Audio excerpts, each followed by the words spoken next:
I've come into Yackandandah to explore how this community has so far reached a significant milestone, and that is they've generated more than 1 gigawatt of power from renewable sources. And, well, get this, they're actually moving to 100% renewable by 2022. So, with thanks to the community group, I've been able to interview 2 different members from there. And, well, big shout out to Matt for helping to coordinate and organise this all for me. So, let's get into it.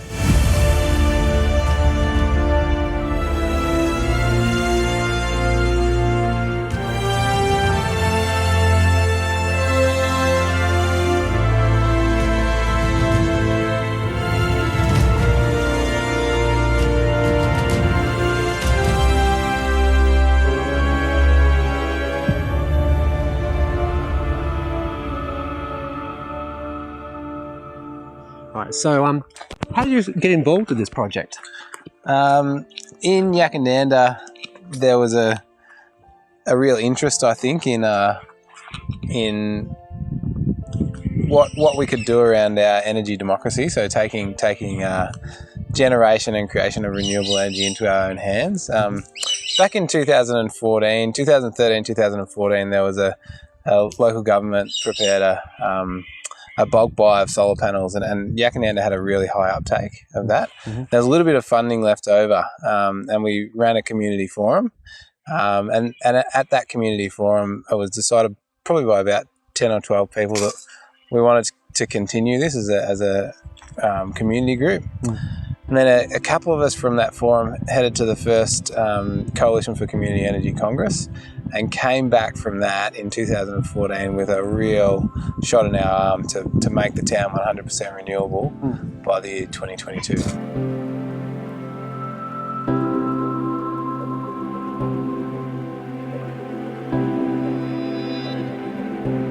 It was a bit of an all or nothing because, you know, I think the facts that we were facing around climate and so I think the sense of helplessness that, you know, the regular member of the community has, this was a real positive step on local action and I think leadership. And so, yeah, I think for quite a number of us in that initial group, we weren't going to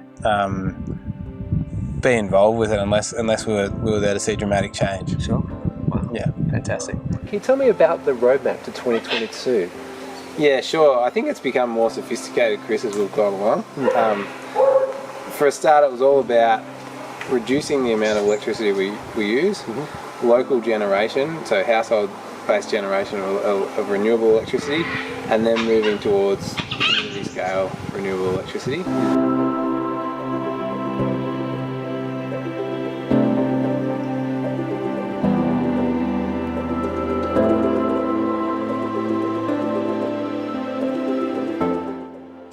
First of all, putting as many solar panels on as many households as possible. At the moment, we're sitting around probably 53 or 54% of houses have got solar panels on the roof in Yackandandah, which is well above the state average of about 7%. Yep.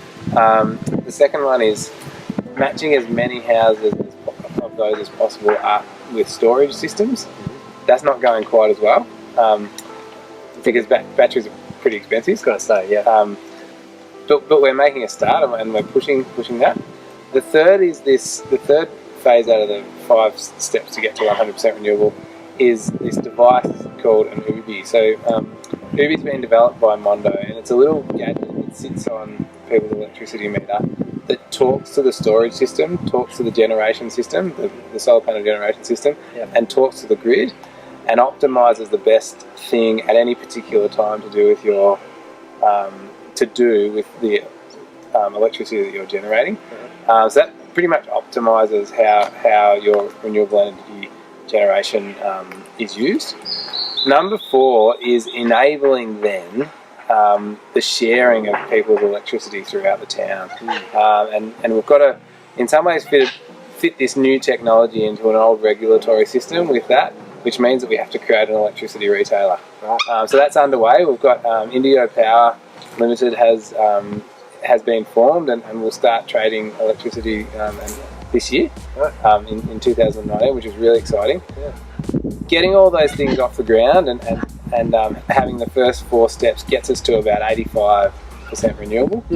the last 15%, 15 or 20%, will be a community-owned renewable energy facility, and we're working underway. We've got a few options in place that we're, doing up business plans on to generate at a community scale. That then, through the energy retailer, through the electricity retailer, the community will be allowed to use, and able to use. Sure. So we're talking about a solar farm there. Is that the idea? Yeah, solar farm. Ideally, I think there's this issue of the peak, the solar peak, that 53% of houses have got solar electricity. There's a lot of solar farms coming onto the market, and it's really a competitive market. Yeah. The Da Vinci Code, or the thing that we've really got to crack here, is storage. We need this question of storage at the household level and the community level. Whether that's a large scale battery, whether that's somehow incentivising household batteries, or whether it's more sort of physical storage like pumped hydro. We're really open to whatever's out there on the market, but we just know we need that. It's the classic, I guess, criticism of renewable energy in some ways, but it's there. We need to be able to use renewable energy when the sun's not shining.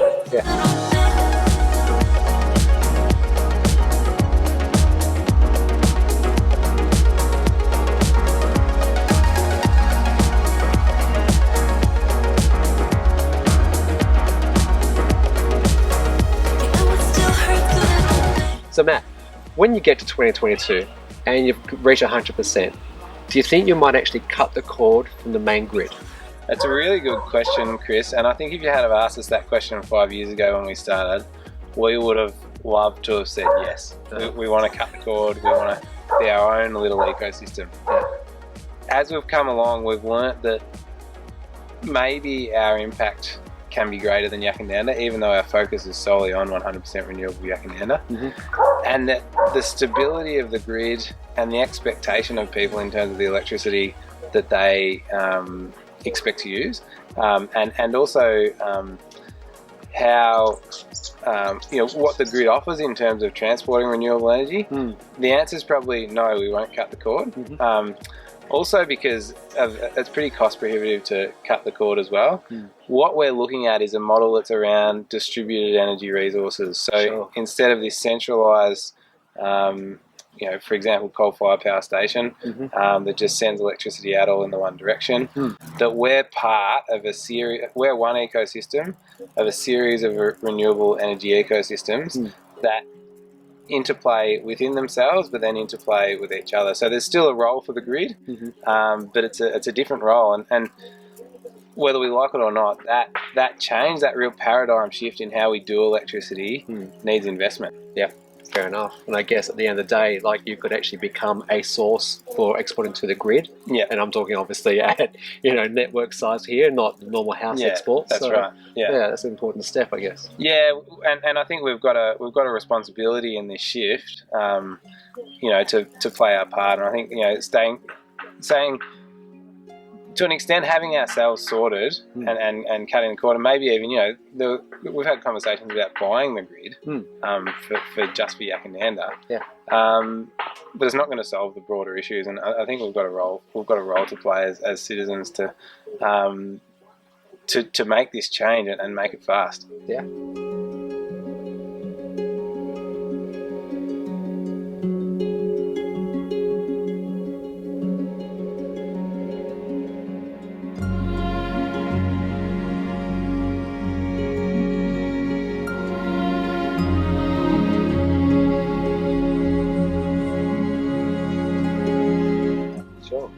And in terms of then expecting all homes and businesses to actually get solar? We would love that to be the case. I think we can't compel people to do so. I mean, people's circumstances are all really different. And for some houses that are, fully in the shade, for example, it just wouldn't make sense. That's why it's really important that we have this other option, and for short-term tenants where the landlord's not that interested, I think they're all really important things to chip away at, and moving towards 100% of homes is what we want, but we need other solutions in there as well. Sure. Okay. So for then, with houses with shading issues, let's say, would you consider turbines? Is that an option this sort of valley that we're in? The wind, the question of wind and the data around wind is something that we haven't explored a lot. That's partially because the anecdotal evidence is that it's not windy enough, and secondly, the solar penetration is so good. So the solar profile is really strong. I think wind turbines, because of the nature of them, and people have different opinions on this, but it's probably a little bit of a harder political win compared with solar panels, which are pretty inoffensive. Exactly. And you don't need to look very far for examples of that. Yeah. So wind isn't something that we've explored too much. Yeah. It's mainly, but in terms of generation, it's mainly been around solar and battery. So then thinking about how you can maybe work towards that 100% of homes and businesses all with solar or batteries or whatever it might look like, do you actually provide financial assistance? It's a tricky one, Chris. We've tried to incentivise it as much as possible by doing broad community offers at really competitive rates. And that's been really successful. So we had about 130 homes take up a broad community solar panel offering in 2016. We've also partnered with organisations that probably have more capacity than us as a small incorporated association to offer finance deals and loan deals. For example, a local credit union, WAW. What we have done for more community-focused buildings, halls, fire station, sports clubs, and so forth, is offered essentially interest-free loans or grants from money that we've fundraised. Okay. And that's been really successful. We've called that our Perpetual Energy Fund. Yeah. And that's seen the installation of solar panels and sometimes batteries on probably upwards of 15 facilities around the community. That's impressive. Yeah. I guess, and all that generation that's going on now is actually then generating even more funds, right? Is that how that sort of model works? Yeah, it is. Because the savings that each building is making is feeding back into the Perpetual Energy Fund. Sure. Some of them have been pure grants with no expectation to pay it back, but some of them we're getting a drip feed in. And then our main fundraising efforts have been focused on that Perpetual Energy Fund because we think it's a really good story in terms of community buildings, which often are run by small committees with not much funds, are able to make these really big savings on their electricity as well as using renewable electricity. Definitely. And are you getting feedback from people like, my gosh, my electricity bill's now halved or nothing? Or Yeah, so the best example of that probably is the local hospital. So there's a community-owned health service, mainly an aged care facility, but it's got a GP and other allied health areas as well. Yep. We put 99 kilowatts of solar panels on their roof, and their electricity bill within the first month had halved, and it stayed consistently like that over the next 3 years since they've had those panels up there. Yeah. So they're expecting to save something like $1 million over 10 years on their electricity bill. my goodness. And so what, that's enabling other services for them to deliver? Like they're repurposing their funds now? Exactly, yeah. So it's more funds in the coffers, it's extra beds, it's better facilities for the aged care residents. Sure. And it's just cover. it's just something that has been such a good story for us in terms of aged care is not necessarily the immediate thing to think of when you're thinking of renewable energy. Yeah. However, I guess the point is that it's there for everyone. Yeah. So targeting, and I think this is where our thinking needs to be. We need to get creative. Yes, you might have taken care of your home, but are you involved in a school? Are you involved in a community group? Have you looked at solar panels for your work? If you've got a high daytime use in your office building, I think we just need that. There's probably a bit of an obligation on everyone that cares about this stuff to take that extra step to see what we can do. And considering the price of the hardware at the moment, especially around solar panels, PV, it's not that hard often to get the bean counters over the line. Yeah, definitely. I think my impression of the changes just within the last several years is that the conversation's moved away from, global warming and, well, let's not use that term. We're moving away from climate change. Yeah. And people are actually now focusing on the benefits, like to the bottom line. Yeah. And that's then changing adoption, isn't it? Yeah, it's a really interesting one. Mapping out that economics versus impact on the planet. Yeah. I think we're probably in a situation now where to my mind, it's not that important, the premise that you use for making these decisions. It's just clear from all angles, no matter which way you look at it, that these are decisions that need to be made. We need to shift so many parts of our society towards a zero carbon society. Electricity, which is what we've really focused on, plays a really important role in that. But so does transport, so does agriculture, so does stationary energy. These all make up part of a really big puzzle that we're all working on.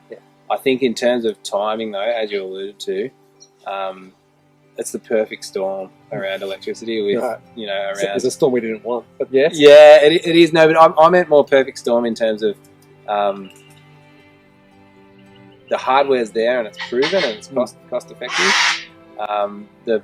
The driver of climate change is there, and the will of the public is there.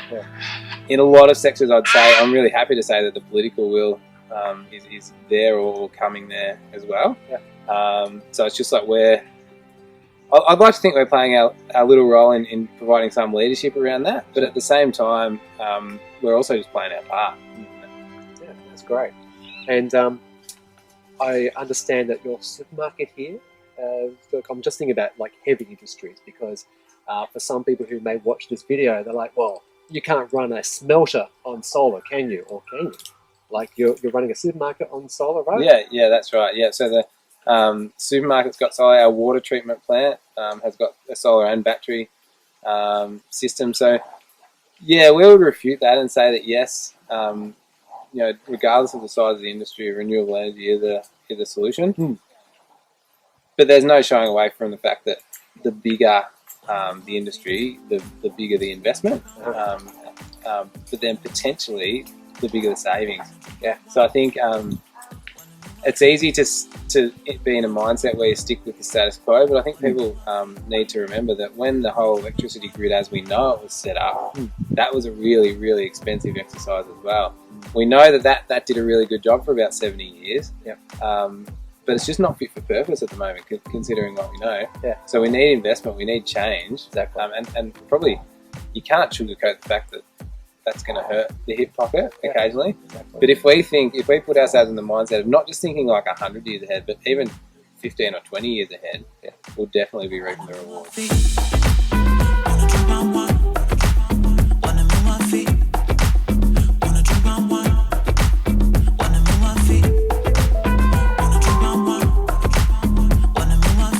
In 2022, when hopefully you get this 100% renewable target and you reach it. We will. You don't have to say hopefully. Hopefully you will get there. You will get there. Yeah, that's the plan. Do you know, like right now, there's maybe a proportion of the community members who don't have it. Do you think you'll be celebrating with them, who will come around? We're never going to get it all with solar rooftop. So we're always thinking of other ways of adding to that. So getting everybody on would be great. But I mean, some people just can't afford it either. And that's where the community energy retailer is going to make a difference, because we're going to be able to help people who perhaps are renting or don't have solar because they can't afford it. They'll be able to buy cheaper energy because we all have. So that's the next exciting sort of image picture that we're moving beyond 2022 is feeding back to our own community energy retail, and people are pretty excited about that at the moment. Yeah, no, definitely. Yeah. Look, it's exciting, all the stuff you're doing here. So congratulations on what work you've done so far. And do you have anything you would like to add? Well, what have I got to add? Just that our next, I think after this too, is we're all going to end up with EVs, cars. Yes. That's the next goal as well. Yes. Cool. So that's the next thing I'm looking at.